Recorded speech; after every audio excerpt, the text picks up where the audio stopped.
I'll be back from the first lesson. Let's continue with the second lesson.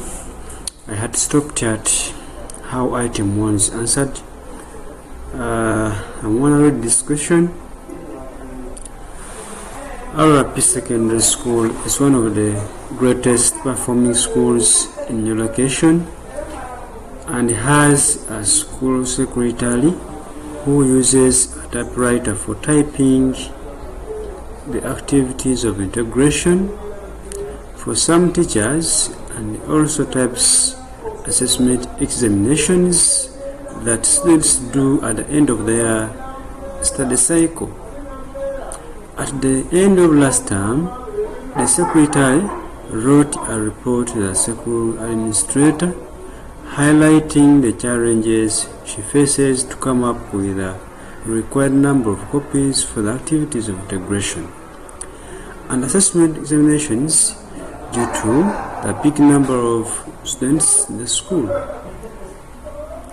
One of the school administrators has asked her to make a report outlining what would make her office work easy.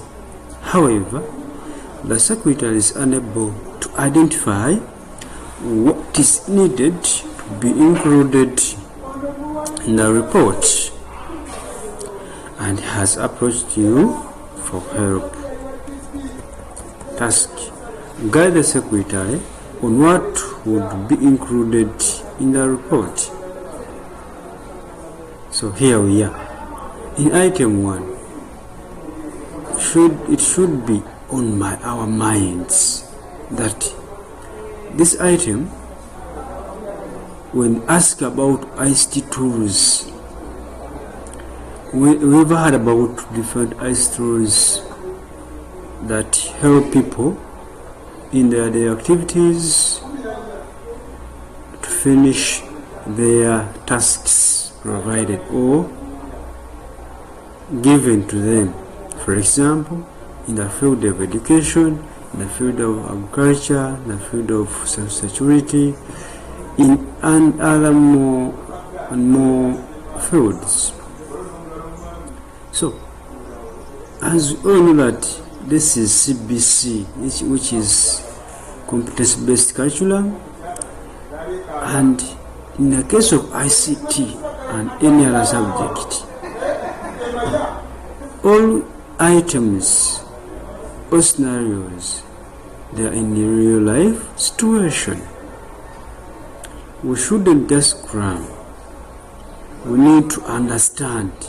We need to read the scenarios more and more time, more than 2 times, so that we can get to know what is about the scenario.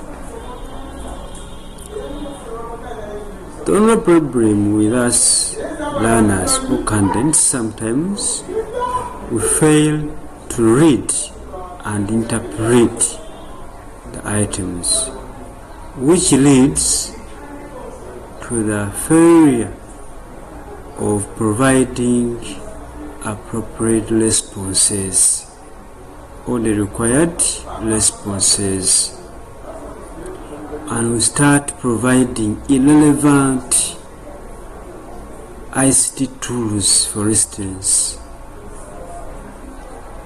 for this question, it's under education sector or field, and it has tackled, or it has talked about secretary. Secretary as a power as any other office. Secretary's office uses device tools like computers, laptops, printers, internet, Microsoft Office, Microsoft Word, Excel, and more. Remember, when we talk about ICT tools, we shouldn't just think about the hardware ICT tools. We should talk about or think about the hardware, software, and network. There, let us, or it enables us to to provide